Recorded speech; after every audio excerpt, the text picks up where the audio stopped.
Aquí comienza Días de Conversación Prime. ¿Cómo están? ¿Cómo les va? Buenas tardes, bienvenidos a nuestro Días de Conversación. Ya no buenas tardes, Jaime Díaz, buenas noches. Porque ya a esto de las 6:30 ya está oscuro y tenemos que decir buenas noches. Qué raro, ¿ah? Qué raro es decir buenas noches, diputado. ¿Cómo le va? Eduardo Cornejo. Así es, estimado Jaime. Muy buenas entre tarde-noche, tal como usted acaba de decir. ¿Cierto? Hay que adaptarse porque se empezó a oscurecer más temprano por efecto del cambio de hora. Todo un proceso ahí para adaptarse. Nos pasa a todos esto de sentirse un poco extraño, quizás hasta incómodo por efecto de que se nos oscurece ahora mucho más temprano. Así que siempre un gusto estar aquí contigo y poder compartir también información importante del acontecer nacional. Mira, es importante, es mediático, pero lo vamos a tocar al tiro para darle espacio después a otros temas. ¿Cuál es tu opinión respecto de la migración cuando te vuelve al tapete un asesinato de un carabinero, ¿verdad? Y cometido por una banda de extranjeros? Hoy día uno puede seguir escuchando, es que Piñera abrió la frontera. Perfecto, yo le digo, te la acepto, es verdad, pero el gobierno que asume con virtudes y defectos y tiene que asumir su responsabilidad frente a los hechos. Cuando hay un cambio de alcalde, el alcalde corre el riesgo, si la administración anterior fue mala, de que vaya preso por culpa de otros. Así es. ¿Verdad? Y el gobierno tiene que asumir lo que haya pasado en el gobierno anterior o no, y haber controlado. Pero ellos mismos dijeron aquí que lleguen todos nada más, y nos encontramos con estos asesinatos de carabineros, una vez más, cometidos por extranjeros.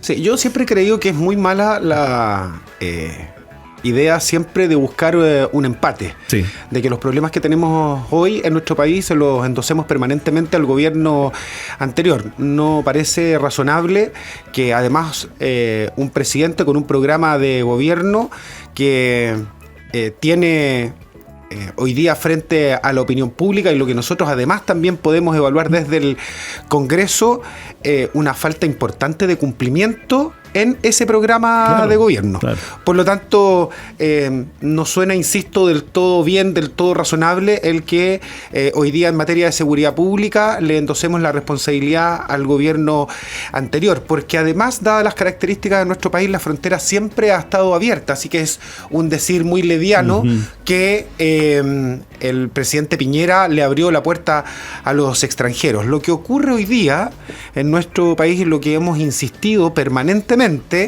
es que el gobierno, si entiende la lógica dada por la naturaleza de los hechos, es que no puede seguir lo que está ocurriendo hasta el día de hoy porque no se han tomado las medidas necesarias para el control fronterizo, que son dos cosas tremendamente distintas para evitar la migración ilegal.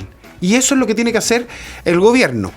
Y para eso tiene todas las facultades, tiene todos los elementos, todas las herramientas, los medios y recursos para poder llevarlo adelante. Y ustedes en el Parlamento le han dado más atribuciones. Absolutamente. Y de hecho le hemos propuesto en reiteradas oportunidades distintas iniciativas legislativas que tienen por objetivo por ejemplo, poder disponer de las Fuerzas Armadas, de orden y de seguridad para el control fronterizo, que es bien distinto a lo que algunos muy popularmente, de un populismo irresponsable, han señalado que las Fuerzas Armadas, ¿cierto? Las fuerzas, el Ejército particularmente, la Armada, estuvieran en la calle combatiendo a los criminales, los asaltos, los portonazos. Eso es solo populismo. Nada más. Nosotros sí podemos disponer de las Fuerzas Armadas para que ellos, ¿cierto?, estén en la frontera y así evitar el paso ilegal de extranjeros.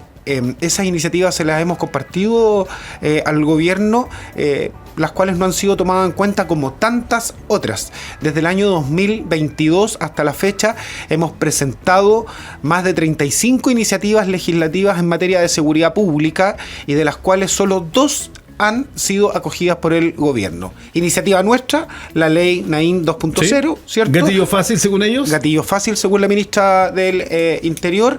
Y fíjense que el año pasado, en junio, El año pasado, en junio, nosotros presentamos un proyecto de ley que tenía por objetivo agilizar los procesos administrativos nuestros, internos en el país, para que pudieran ser rápidamente deportados, ¿cierto?, y expulsados del país los extranjeros que cometen delitos en nuestro país. Y recién, hace un par de semanas, el presidente decidió que ese proyecto de ley fuera nuestro, ¿cierto? Sí, y que ese proyecto de ley fuera tramitado en la Comisión de Seguridad de la Cámara de Diputados. Por lo tanto... El actuar del gobierno siempre es lento en todo. La designación, por ejemplo, de reemplazos de Seremi, recién la semana pasada se reemplazó después de varios meses al Seremi de Economía acá en nuestra zona. La Seremía del Trabajo estuvo como 4 meses, lo mismo con la Seremía de la Vivienda. O sea, el gobierno siempre va retrasando, va alentizando todo y nos lleva a estas situaciones que podemos vivir. Y ojo, la sexta región es clave hoy día, lamentablemente, en delitos con extranjeros, porque los muchachos que asesinaron al teniente Sánchez se vinieron a Rancagua. Fueron sorprendidos en Graneros, pero venían a Rancagua. Se vienen a O'Higgins. ¿Tan abierta en nuestra región? Y lo que ocurre permanentemente... y además es por todos conocidos, quienes nos ha tocado trabajar alguna vez en el ámbito de la seguridad pública, que cuando uno aplica alguna medida restrictiva de seguridad pública territorial, lo que ocurre inmediatamente es que los delincuentes tienden a migrar, ¿cierto? Tienden a desplazarse de territorio. Claro. Y evidentemente, como el año pasado el presidente Boric anunció con bombos y platillos el plan Calle Sin Violencia, que en primera instancia ninguna de las comunas de esta región estaban consideradas, y después de mucha presión política tomaron la decisión de implementarlo también en Rancagua, se produce evidentemente la migración de los delincuentes. Y además de ese problema que se generó en esa oportunidad, finalmente ninguna de las otras 32 comunas de la región de O'Higgins contaron con los medios y recursos necesarios vinculados a ese plan del gobierno. A pesar de la insistencia nuestra, hubo un compromiso incumplido también además por este gobierno, a partir de lo que señaló el subsecretario Monsalves, cuando lo emplazamos respecto de que no era justo, que no era razonable que en una región solo una comuna de 33 tuviera el plan Calle Sin Violencia, y allí el subsecretario se comprometió a transferirle recursos directos a los municipios para mejorar en general condiciones de seguridad, recuperación de espacios públicos, la adquisición de medios tecnológicos preventivos, ¿cierto? Y que pudieran mejorar la capacidad de acción de tanto de Carabineros de Chile como de la Policía de Investigaciones, pero eso tampoco ocurrió. Así es que se transforma normalmente en un riesgo esto de la aplicación de alguna medida por el desplazamiento que también hacen los delincuentes. Recordemos también, Jaime, que aquí entre San Fernando y Nancagua se produjo la detención de quienes secuestraron al empresario en Rancagua. Exacto, y habían extranjeros involucrados en el tema, por eso le decía. Así es. Ahora, la muerte del teniente Sánchez involucra mucho también y mucho sentimiento en Pichilemu, porque él prestó hace muy pocos servicios en los refuerzos de verano en la comuna balnearia. Entonces los pichileminos también se sienten muy afectados con la muerte y el asesinato del teniente Sánchez. Así es. Tuvimos oportunidad de conocer en estos días que efectivamente él fue parte de la dotación de la subcomisaría que hay en la comuna de Pichilemu. En palabras de quienes tuvieron oportunidad de trabajar con él, hemos conocido que tuvo una especial cercanía con la comunidad. Sus servicios además fueron destacados. Su hoja de vida presenta 13 anotaciones positivas, ¿cierto? 13 anotaciones en mérito de su desempeño, lo que habla de las características de él como funcionario policial. Un duro golpe a la institución, un duro golpe a nuestro país, a nuestra sociedad. Carabineros de Chile sigue siendo una de las mejores instituciones evaluadas en nuestro país. En ellos está depositado una parte importante de la confianza ciudadana para enfrentar esta situación tan crítica que tenemos en nuestro país, y el gobierno sigue sin poder encontrar el ritmo, el paso, sin poder encontrar la claridad necesaria para abordar este tema. ¿Cuándo lo quiere encontrar? Miren, A mí me costaría, Jaime, creer eso, porque de verdad que duro sería conocer y saber que efectivamente el gobierno hoy día tiene más bien una posición de defensa de los derechos humanos estrictamente de los delincuentes y no ponerse del lado de quienes hoy día son víctimas de la delincuencia, del crimen organizado en nuestro país. Yo creo que me suena más razonable la idea que este es un gobierno que carece de esa alta capacidad de gestión, carece de oportunidad, carece de la experiencia y el conocimiento necesario para poder llevar adelante política pública que permita resolver los problemas más importantes que hoy día tenemos en nuestro país. Porque fíjate que estamos hablando en este minuto de la seguridad pública, una situación bien dura y crítica que nos toca enfrentar en este momento. Pero, por ejemplo, en materia económica, cuando todos los expertos a nivel mundial, cuando todas las economías o la gran mayoría de ellas hoy día plantean que para efecto de la reactivación económica no hay nada más importante que dar señales desde el punto de vista de las cargas tributarias. Las reformas tributarias tienen que estar orientadas en sus planteamientos a no subir los impuestos. Exacto. Todo lo contrario, hacer rebaja de los impuestos para que eso permita fomentar la inversión. Con la inversión se reactiva inmediatamente la economía, se aceleran los procesos, ¿cierto?, de los proyectos de inversión. En general, el desarrollo tiene un estímulo inmediato económico cuando se plantean reformas tributarias que tienen por objetivo, ¿cierto?, rebajar los impuestos. Y al contrario, este gobierno subiendo la tasa impositiva en distintos ámbitos, y normalmente lo que termina ocurriendo es que esto golpean a la clase media y a las personas de más escasos recursos. Claro, pero hoy día, de acuerdo a lo que señalaba Marcel, ellos van a dejar de lado un tiempo el alza de impuestos, sino que para dedicarse fuerte a la evasión y elusión de impuestos, que creo que es lo que deben hacer, no más impuestos, porque Chile bajó muchos puestos en la competitividad internacional. Así ya es. Chile no es un país rentable para inversión por las malas políticas, y lo dicen, por las malas políticas del actual gobierno. Aunque yo no quiero hacer una comparación, pero me lleva, hoy día cuando me dicen que el IPC es de 0,4%, cuando las alzas de los alimentos es brusca, va mucho más allá. Yo me acuerdo cuando en la década de los 80 te decían a ti que vamos creciendo y tú no lo sentías. Exactamente. Y hoy día me pasa lo mismo, que no le creo, tal como no creí en ese tiempo que el país se desarrollaba, que la macroeconomía, bueno, se preocupan de la macro, pero no nos preocupamos del emprendedor, del pequeño, de la dueña de casa y de esa clase media más golpeada, porque incluso la gente con menos recursos tiene más beneficios. Tal como tú lo señalas, yo creo que la sensibilidad respecto de la condición económica interna está precisamente en la calle, claro. En las personas que día a día tienen que surtir de alimento a la familia. Cuando tú tienes la oportunidad de conversar con los emprendedores, con el pequeño comerciante, con quienes hoy día están pasando por un duro y complejo momento, ¿cierto? Y que generan ingresos, son parte de la cadena económica en nuestro país, en las distintas regiones que están vinculados, por ejemplo, al turismo. Están pasando por un muy duro momento y se entiende perfectamente, porque obviamente parte importante de esa actividad económica está vinculada al poder adquisitivo de las personas, y cuando la economía no permite, ¿cierto?, que las personas dispongan de dinero para desarrollar algún tipo, ¿cierto?, de actividad que no es básica, que no es estrictamente necesaria, allí se van golpeando otros sectores de la economía. Por lo tanto, sin duda, cuando el presidente Gabriel Boric aparece en los medios de comunicación dando una señal con especial regocijo, en nuestro gobierno se reactiva la actividad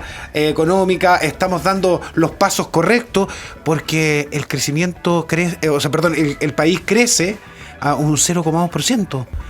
Nos parece que de verdad ellos viven en un país tremendamente distinto al que estamos hoy día conociendo cada uno de nosotros. Así es. Claro, es por cerrar Huachipato, la Ecodelco casi en la quiebra, porque si fuera una empresa privada estaría absolutamente quebrada. O sea, no podemos hablar. Hoy día tú vas al supermercado y el precio del mes pasado es distinto. Y una señal que me da a mí de la situación económica es que algunos amigos me dicen, ¿sabes qué? La banca me está ofreciendo bajarme las cuotas de la tarjeta de crédito para no crear morosidad. Y eso es una señal de que la cosa no está bien, de que la gente no puede cumplir con sus compromisos. Pero exactamente. Le bajan la cuota mensual, pero, el valor, claro, pero la extienden en tiempo. Claro. Y cuando la extienden en tiempo, los intereses terminan siendo, en definitiva, también de un costo mayor. Pero a la larga, terminan pagando más. Claro, pero para muchos es bueno. Qué bueno, porque no voy a quedar en morosidad. Exactamente. No se da cuenta lo que viene tras. Como dice el dicho, pan para hoy, hambre para mañana. Hambre para mañana. Y para al tiro. Así es. A la hora de 11. Eduardo, ¿no esto que se iba terminado el privilegio en la educación, que íbamos a hacer una mejor calidad de educación, que nos íbamos a preocupar de que los alumnos tuvieran clases todos los días? Según ellos, según el gobierno, hay 880 alumnos sin clase. Pero también hay un problema con esta empresa que ellos contrataron, cuyo nombre no recuerdo porque es casi en inglés. Es en inglés. ¿Es en inglés? Sí. Hay como un cierto grado de selección de privilegio para algunos estudiantes. Si algo tiene que pagar no sé cuánto para poder optar a un mejor colegio, no sé, una selección entre comillas, porque no es tan así. O sea, no hemos avanzado absolutamente nada en educación. Después de 2 años, en donde todo era malo, se votó un ministro de educación por el mismo. Entonces uno dice, ¿eres cuento o es verdad? Porque si es cuento es verdad lo que decían en Valparaíso de Boric. Entonces uno dice, ¿en qué mundo estamos viviendo? Sí. Tanto fue la mentira y la necesidad de la gente de creer una mentira para elegir un presidente como el que tenemos. Yo creo que es importante poder compartir información lo más precisa posible, ¿cierto?, con quienes nos están viendo y escuchando a esta hora de la tarde. Porque fíjate, Jaime, lo que ha ocurrido desde hace un par de semanas, que se ha agudizado el problema de educación en nuestro país, porque el propio desencuentro en las declaraciones del gobierno implica que la cosa no está bien, definitivamente. Si la ministra vocera de gobierno, la ministra Vallejo, señala que es inaceptable que hayan privilegios a partir de plataformas que tienen por objetivo el resolver un problema tan importante como es no tener una matrícula para los hijos, el que tengamos niños sin poder asistir a clase porque no hay cupo en los colegios. Y que de paso el ministro de Educación señale completamente lo contrario. Entonces esta descoordinación, por decirlo de alguna manera, entre lo que declaran distintos ministros respecto de un problema tan complejo, en un ámbito también tan delicado como es la educación pública, nos parece del todo inaceptable. Y esto se da precisamente porque, como habíamos citado la semana pasada al ministro de Educación para que pudiera dar cuenta de las medidas que se estaban tomando, con la finalidad de resolver el problema de la falta de matrícula, se nos hizo una presentación, pero claramente, y de hecho en mi intervención la subimos a las redes sociales, al ministro no le cuadran los números, lamentablemente, porque hoy día dicen ellos que tenemos, de acuerdo a lo que señala el sistema, 880 alumnos sin clase. Nosotros creemos que esa cifra no es correcta. Y además que durante este gobierno se ha llevado adelante un proceso que implica que hay más disponibilidad de matrículas que en todos los otros años anteriores. Claro. Y que hoy día precisamente hay más disponibilidad de matrículas que la cantidad de personas que están sin poder, o niños, perdón, sin poder ir a clase. Entonces, ¿dónde esto no cuadra? En que si a mí el ministro con la subsecretaria me están diciendo que por cada niño que hoy día no tiene un cupo en un colegio, hay 2 vacantes en el país. Resulta del todo extraño y además es como inconsistente, porque fíjate, Jaime, que no sacamos nada con tener aquí en la región de O'Higgins, ¿cierto?, a 500 niños o a 100 niños sin clases, pero que las vacantes estén en Arica. Claro, entonces anda, ¿te vas a estudiar a Arica? Porque además, el otro problema que tiene esto, y que se lo explicamos también al ministro, por si él no lo conocía, yo dudo que no lo conozca, yo insisto, yo creo que no es desconocimiento, esto es falta de gestión, falta de capacidad de acción para resolver problemas. Pero se puede dar que no conozca. En algunos casos se ha dado. Claro, se ha dado, porque además no es una persona que venga del área de la educación. Sí. Entonces, porque además, lo que ha ocurrido es que implementado este sistema de admisión escolar, que es un desastre total, implica que, por ejemplo, en una familia donde hay 2 o 3 niños, ¿cierto?, queden en distintos colegios. Imagínense lo que significa para esa familia que sus hijos vayan a distintos colegios. Lo que está ocurriendo hoy día es que niños que viven en una determinada comuna se tienen que trasladar grandes distancias, levantarse a muy tempranas horas de la madrugada, y además las familias tienen que incurrir en un gasto para proveer de transporte para que ese hijo pueda llegar a su establecimiento educacional. Puntualmente, respecto de la polémica que se ha generado con este famoso Anótate en la Lista, que es una plataforma que provee, tal como tú habías señalado recién, una empresa que tiene, de acuerdo a los antecedentes que hemos recabado, tiene en su constitución capitales que provienen desde Estados Unidos, desde Colombia. Es como bien extraño. Y porque además se le adjudicó a esta empresa mediante trato directo. Y el trato directo tiene una particularidad. Está claramente señalado en la Ley de Compras Públicas y se relaciona y se vincula estrictamente para situaciones de emergencia. Nada más. Nada más. El resto... Nunca se ha declarado emergencia de educación. Nunca se ha declarado. Entonces parece del todo extraño haber adjudicado por 140 millones de pesos esta plataforma. Y que además los usuarios, que también son sostenedores de establecimientos educacionales, son ellos los que han denunciado. Sí. Que por un servicio adicional... Le están cobrando. Exactamente, de mejorar la gestión de las listas de espera, están cobrando un monto adicional. Entiendo que es algo más de 2 UF, algo más de 2 UF mensuales, lo que tienen que pagar para poder acceder a este servicio premium, y que resulta también irregular, porque esa plataforma no debería cobrar porque usa información privilegiada, una base de datos que se la proveyó el Ministerio, y además está pagado, se lo proveyó el Ministerio de Educación. Y por esa razón, Jaime, es que aquí, con la seriedad que nos caracteriza, yo decidí que es razonable, respecto de estas irregularidades, entregar toda la información, y lo hicimos el día miércoles a la Contraloría General de la República, para que sean ellos los que lleven adelante el proceso, ¿cierto?, y la auditoría necesaria que permita determinar las responsabilidades, ¿cierto?, a las personas que han cometido alguna irregularidad en este proceso, y que por supuesto se le apliquen las sanciones que correspondan. Yo supongo, y conociendo su seriedad y responsabilidad en el trabajo, que usted no firmó una carta para pedir la renuncia del ministro de Educación, porque no es función suya como diputado, o de los diputados de la Cámara, de pedirle la renuncia a un ministro.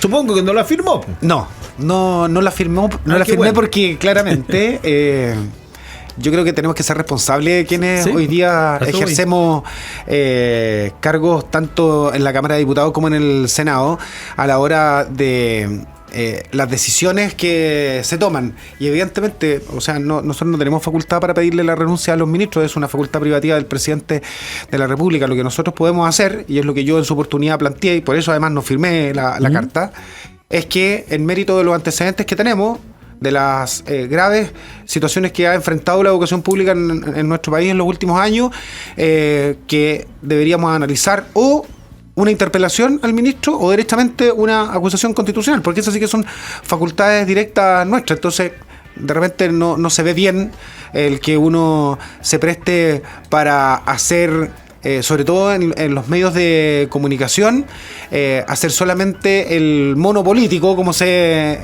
llama, ¿cierto? Hacer la fotito. Hacer la foto, hacer la cuña y la bajada para los medios de comunicación, y tenemos que ser responsables. Y yo por esa razón decidí entregar los antecedentes a la Contraloría, y esperamos que pronto tengamos información importante del trabajo que ellos van a llevar adelante. Hemos hablado mucho de la SLEP y segunda educación, por aprovechando que usted es miembro permanente de la Comisión de Educación del Parlamento, de la SLEP. El sábado recién pasado estuvimos con don Héctor Saravia, quien es el secretario administrativo subrogante, que no sabemos hasta cuándo va a estar, porque se suponía que él se iba a fines de marzo. Ahora ya no sabemos cuándo se va a ir. Así que es. sigue siendo subrogante. De esta subrogancia eterna que pasa en esta administración de gobierno. Que la SLEP Colchagua fue elegida la mejor SLEP de Chile. ¿Ya? Pero espérame otro dato. La SLEP Colchagua en 29 colegios tiene excelencia académica. Ellos lo cuentan como grandes méritos de esta gestión. Sí, es curioso, que hoy día... Gran mérito de ser la mejor de Chile, no sé si, claro, si hay. Que hoy día el secretario ejecutivo señale, subrogante, que hoy día señale que pueden dar cuenta ellos de ser el mejor servicio local de educación pública a nivel nacional. Yo creo que hay que poner sobre la mesa todos los antecedentes para llegar a esa evaluación. El titular de la SLEP Colchagua, ¿cierto? Leonardo Fuentes, se encuentra suspendido de sus funciones con un sumario administrativo de larga data. Yo entiendo, por lo que me señaló el ministro de Educación la semana pasada, es que está listo el nombre del titular que va a llegar a partir de una facultad que nosotros le otorgamos al gobierno, de que cuando estén suspendidos de sus funciones los secretarios ejecutivos se puedan nombrar rápidamente a alguien en su reemplazo. Además, el Ministerio Público lleva adelante una investigación por malversación de fondos públicos. Ese proceso implica que se allanaron las dependencias del SLEP de Colchagua y además se allanaron los domicilios de funcionarios del SLEP. Entonces es como extraño pensar eso. Hay establecimientos educacionales que no funcionan. Lo tenemos aquí en San Fernando. Los niños están trabajando en colegios que funcionan en doble jornada. En la mañana están estudiando los niños del establecimiento, ¿sí? y en la tarde el de otro establecimiento. Entonces ahí nos dio una explicación de los procesos administrativos para poder llamar a licitaciones para reparación. Me decía que era muy engorroso, que eran tres pasos larguísimos de edad. Yo creo que hay una mala evaluación en general del funcionamiento del SLEP aquí en Colchagua, y me parece el todo raro que hoy día el secretario ejecutivo subrogante lo señale de esa forma. Si hay buenos resultados en términos del trabajo que se desarrolla en los establecimientos educacionales, es mérito exclusivamente de los profesores, de las comunidades educativas. En la excelencia académica, que tiene 29 colegios de un total de 64, que están a cargo acá en la provincia de Colchagua, en las 4 comunas, Placilla, Nancagua, Chimbarongo, San Fernando, 29 colegios con excelencia académica. Es un mérito, tal como te señalaba, de los profesores. No hay agua y no tengo sí, asistente hoy día. Sí, nos picó la garganta justo ahora que estamos todavía saliendo un resfriado. Sí. Así que nos picó un poquito la garganta. Les pido perdón. Pero tampoco te quieren ayudar. Sí, pero no se preocupen. Bueno, estamos enfrentados a esta situación bien compleja también aquí en nuestro distrito, ¿cierto? Con lo que representa el Servicio Local de Educación Pública. Hay una cantidad importante de irregularidades que no se han subsanado. Si uno tiene oportunidad de conversar con los directores de los establecimientos educacionales, además cometen errores tan extraños, esos errores que fíjese que hace aproximadamente unas 2 o 3 semanas atrás llevaron adelante aquí en San Fernando un seminario de educación pública. Sí, ¿se acuerda que lo conversamos? Sí, lo conversamos, sí. Sí, y nadie entiende nada porque es extraño que se lleve adelante una reunión importante de educación pública para abordar sobre todo las proyecciones que hay en la instalación de los próximos SLEP que están programados en la región, en nuestra zona. Hayan invitado. San Vicente viene. Sí, y no hayan convocado a quienes somos hoy día los responsables directos de las modificaciones que se le van a incorporar a la ley 21.040. Que un punto político fue ese. Absolutamente, o sea, se siguen equivocando porque asistieron ejecutivos y miembros, ¿cierto?, del SLEP de Colchagua, quienes estaban a cargo de la coordinación y la conducción. Nos parece de verdad extraño y siguen cometiendo errores. Mire, nos pilló el tiempo, mire la pantalla. Así es. Ya nos dicen que tenemos que terminar. Estamos en el tiempo. Muchas gracias, Jaime, nuevamente. Un solo tema, pero da lo mismo. ¿Cierto? Lo dejamos pendiente para la semana. Que esté muy bien, muchas gracias. Gracias a ti, Jaime, que estés bien. Eduardo Cornejo, diputado de la República, conversando con ustedes y nosotros aquí, en este día de conversación. ¡Nos vamos! Espacio Claustro, que le vaya bien. Hasta aquí el diálogo que aporta, en la voz de los protagonistas. Jaime Díaz sostuvo una plática directa y honesta con sus invitados, para que quedes al día de la contingencia política. En Radio Cautiva 101.3, esto fue Días de Conversación Prime. Las opiniones vertidas en este programa son de exclusiva responsabilidad de quienes las emiten y no representan necesariamente el pensamiento de Radio Cautiva.